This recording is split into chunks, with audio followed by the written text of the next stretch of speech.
जंगल के करीबी जजीरे के बर्फानी इलाके में एक जालिम मलका हुकूमत करती थी, जहां मलका की इजाजत के बगैर कोई चिड़िया भी पर नहीं मार सकती थी। वो हर काम अपने तरीके और रुइब से करवाने की आदी थी, मगर ये मलका अब तक औलाद से महरूम थी। ये शायद उसकी बदनसीबी थी या फिर रियाया की बद्दुआ कि मलका इतने अरसा तक साहब औलाद ना हो सकी।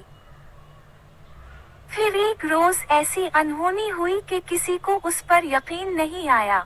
मलका के यहाँ एक खूबसूरत सी नरम नरम फूले फूले गालों वाली गुड़िया ने जन्म लिया, जो इतनी खूबसूरत थी कि जो भी उसे देखता ही रह जाता। मलका ने उसका नाम शहरबानो रखा। दिन गुजरते गए और शहरबानो बड़ी होने लगी, लेकिन एक हैरत अंगेज बात ये थी कि औलाद की दौलत पाकर भी मलका के रवैया में कोई फर्क नहीं आया था, बल्कि वो पहले से ज्यादा मगरूर हो गई। शहजादी शहरबानो कभी कभी अपनी माँ के रवैये से परेशान हो जाती थी। वो समझती थी कि सब इंसान बराबर होते हैं और इनमें कोई ऊंच नीच नहीं होती।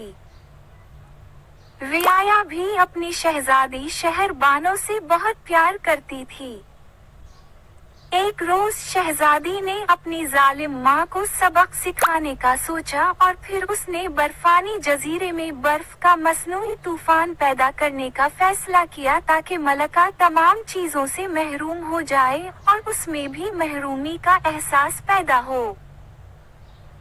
अगले रोज मलका अपने वजीर की किसी गलती पर गरज रही थी कि महल का दरबान परेशानी के आलम में मलका को तूफान की खबर देने पहुंचा। ये सुनकर वो सख्त परेशान हो गई। अब तो उसे अपने सब जुल्म याद आने लगे जो उसने रियाया पर ढाए थे। उधर तूफान बढ़ते बढ़ते महल के दरवाजे तक पहुंच गया तो मलका अपने रवैयों पर लोगों से माफी मांगने लगी और आइंदा किसी पर जुल्म ना करने का अहद किया। शहजादी शहरबानो ने जब ये देखा तो उसने मसनूई तूफान को खत्म कर दिया। फिर उस जजीरे पर लोग हंसी खुशी रहने लगे। कहते हैं वहाँ बर्फ की मुंजमद जिंदगी भी खुशहाल दिखाई देती है और हर तंगी में भी